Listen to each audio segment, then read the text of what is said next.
पुराने समय की बात है। एक नगर में एक कसाई रहता था। वह बहुत ही ईमानदार था। हमेशा भगवान के नाम में मस्त रहता था। यहाँ तक कि मांस काटते हुए भी वह भगवान का नाम गुनगुनाता रहता। एक दिन वह अपने ही धुन में कहीं जा रहा था, तो रास्ते में जाते हुए एक पत्थर से उसका पैर टकरा गया। जब उसने उस पत्थर को देखा तो वह काले रंग का एक गोल पत्थर था।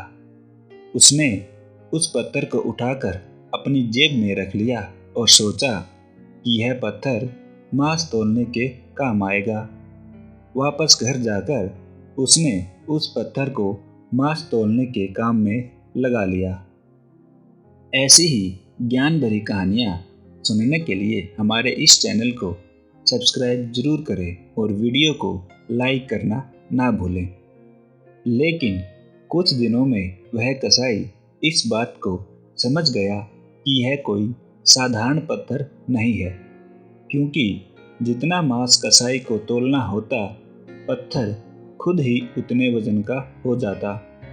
धीरे धीरे यह बात पूरे नगर में फैल गई कि कसाई के पास एक वजन करने वाला पत्थर है। जिस किसी को भी जितना भी मांस चाहिए, वह पत्थर अपने आप ही उतने ही वजन का हो जाता है। जैसे किसी को 1 किलो मांस चाहिए होता, तो वह पत्थर भी 1 किलो का ही हो जाता।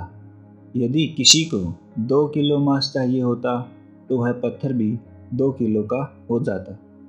इस चमत्कार की वजह से उसकी दुकान पर लोगों की भीड़ इकट्ठी होने लगी और उसकी दुकान की बिक्री हर रोज बढ़ने लगी।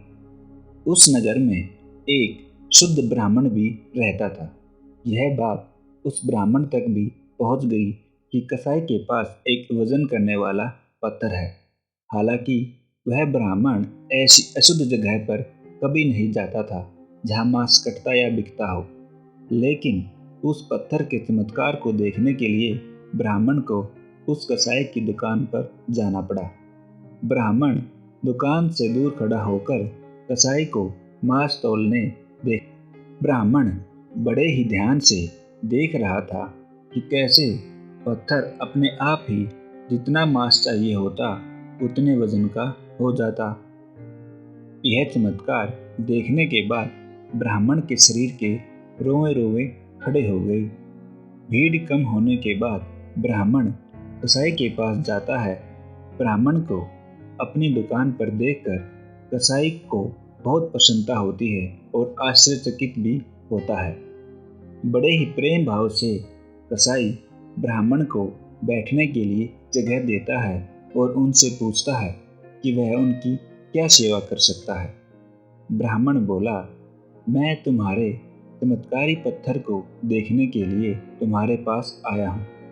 ब्राह्मण ने बातों ही बातों में कसाई को बताया कि जिसे वह पत्थर समझ रहा है और मांस तौलने के काम में ले रहा है, वास्तव में वह शालिग्राम भगवान जी है। शालिग्राम जी को ऐसे गले कटे मांस के बीच में रखना और उनसे मांस का वजन करना, यह बहुत ही बड़ा पाप है। कसाई बहुत ही सरल प्रकृति का भक्त था।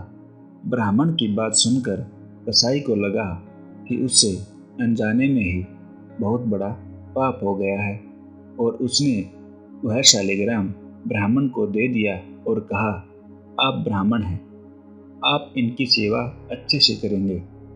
मेरे योग्य और कुछ सेवा हो तो जरूर बताइए। ब्राह्मण उस शालिग्राम शिला को बड़े ही सम्मान के साथ अपने घर ले गए और घर ले जाकर उनको स्नान करवाकर पंचामृत अभिषेक कर पूजा अर्चना आरंभ कर दी।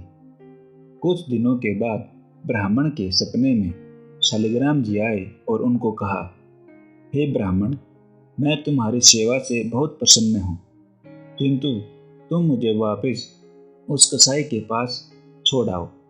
सपने में ही ब्राह्मण ने इसका कारण पूछा तो शालिग्राम जी बोले, तुम मेरी पूजा अर्चना करते हो, मुझे अच्छा लगता है, परंतु जो भक्त हमेशा मेरा नाम लेते रहते हैं, मेरे नाम का गुणगान करते रहते हैं, उनके लिए तो मैं कुछ भी करने को तैयार रहता हूँ। वह कसाई मेरी पूजा अर्चना नहीं करता, लेकिन हर समय वह मेरे नाम का गुणगान करता रहता है, जो मुझे बहुत अच्छा लगता है। इसलिए तो मैं उसके पास गया था। ब्राह्मण अगले दिन ही कसाई के पास जाता है और उनको आदरपूर्वक प्रणाम करता है। शालिग्राम को वापस देते हुए रात की सारी घटना कसाई को बताता है।